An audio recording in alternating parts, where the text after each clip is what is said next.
Assalamualaikum warahmatullahi wabarakatuh. Bagaimana kabarnya anak-anak Bu Guru yang soleh dan soleha? Semoga kita selalu sehat walafiat dan selalu dalam lindungan Allah Subhanahu wa Ta'ala. Amin ya Rabbal 'Alamin.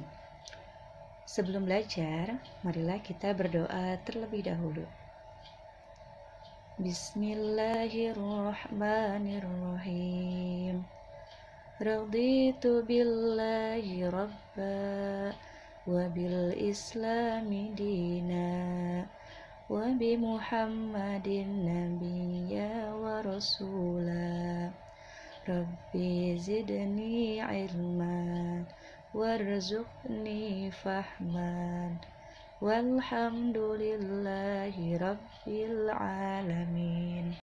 Baiklah anak-anak, hari ini belajar fikih tentang khitan. Silahkan disiapkan terlebih dahulu buku paket dan alat tulisnya. Sudah disiapkan? Sekarang silahkan buka halaman 14. Anak-anak Bu Guru, khitan sendiri biasa kita kenal dengan sebutan sunat.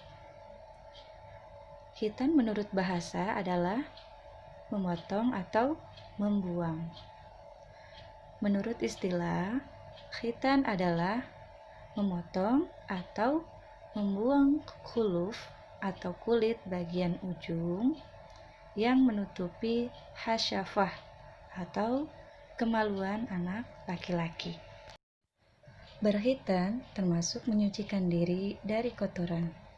Dengan memotong kulit yang menutupi kepala kemaluan, berarti menghilangkan tempat bertinggalnya sisa air kencing atau kotoran. Jika kulit itu tidak dipotong, maka akan menjadi tempat kotoran yang mengakibatkan tidak suci dan dapat menimbulkan penyakit. Bila tidak suci, maka sholatnya atau ibadahnya tidak akan sah. Kemudian, khitan ini bermula atau ditetapkan pada zaman Nabi Ibrahim alaihissalam. Kemudian diikuti oleh putranya yang bernama Nabi Ismail alaihissalam dan juga diikuti oleh Nabi Ishak alaihissalam. Setelah itu diikuti oleh nabi-nabi dan rasul setelahnya. Begitupun Nabi Muhammad SAW mengikuti syariat terkait khitan tersebut, dan kita sebagai umatnya juga harus mengikuti dan melaksanakan khitan ini ya. Kalian tahu tidak kapankah Nabi Ibrahim alaihissalam dikhitan? Ya, benar, Nabi Ibrahim alaihissalam dikhitan ketika beliau berusia 80 tahun. Buktinya adalah ada dalam hadis riwayat Bukhari dan Muslim. Rasulullah Shallallahu Alaihi Wasallam bersabda, "An Abi Hurairah qala Rasulullah Shallallahu Alaihi Wasallam, Inna Ibrahim alaihi salamu ukhtutina wa huwa ibnu samanina sanatan." Rawahul Bukhari wa Muslim. Yang artinya, Abu Hurairah radhiyallahu an berkata, Rasulullah Shallallahu Alaihi Wasallam bersabda, sesungguhnya Ibrahim alaihissalam telah dikhitan ketika ia berusia 80 tahun. Hadis riwayat Bukhari dan Muslim. Sedangkan Nabi Ismail alaihissalam dikhitan pada usia 13 tahun. Dan Nabi Ishak alaihissalam dikhitan ketika beliau berusia 7 tahun. Lalu, kapankah Nabi Muhammad SAW dikhitan? Menurut satu riwayat, Nabi Muhammad SAW dikhitan sebagaimana kebiasaan anak-anak bangsa Arab di Hijaz.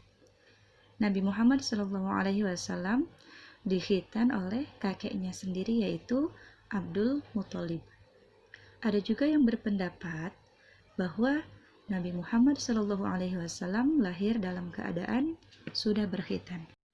Kemudian, hukum khitan bagi laki-laki hukumnya wajib. Dan ini sesuai dengan hadis Rasulullah.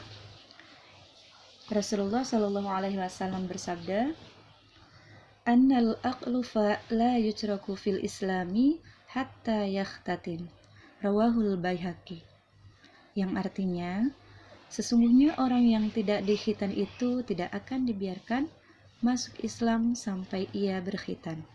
Hadis riwayat Baihaqi. Nah, anak-anak, kenapa khitan itu wajib dilaksanakan? Karena khitan merupakan bagian dari syariat kaum muslimin, yang merupakan pembeda antara kaum muslimin dan kaum Nasrani maupun kaum Yahudi. Mereka tidak melaksanakan khitan ya. Khitan itu hanya ada pada orang-orang muslim. Nah, kemudian menurut Imam Malik dan Imam Hambali, orang yang tidak berkhitan tidak sah menjadi imam. Dan kemudian ibadah-ibadahnya pun tidak akan diterima seperti ibadah sholat dan yang lainnya. Bahaya nggak kalau misalnya seorang anak laki-laki sudah melaksanakan sholat, ternyata karena dia tidak mau dikhitan dan posisi dia sudah balik, tetapi sholatnya tidak diterima karena dia tidak mau dikhitan. Bahaya nggak? Bahaya ya. Maka dari itu, anak-anak Bu Guru ya yang belum dikhitan, ayo segerakan ya, karena khitan itu hukumnya wajib bagi umat muslim.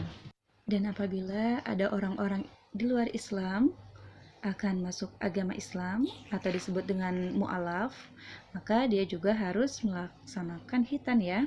Karena kenapa? Nanti dia akan kena hukum-hukum syarak terkait kewajiban-kewajiban yang diperintahkan oleh Allah Subhanahu wa Ta'ala kepada umat Islam. Sedangkan hukum khitan bagi perempuan yaitu tidak wajib. Rasulullah Shallallahu Alaihi Wasallam bersabda, An Abi Ayyubin qala Rasulullah Shallallahu Alaihi Wasallam, al khitanu sunnatun lirijali wa makramatun linnisa'i. Rawahul Baihaqi.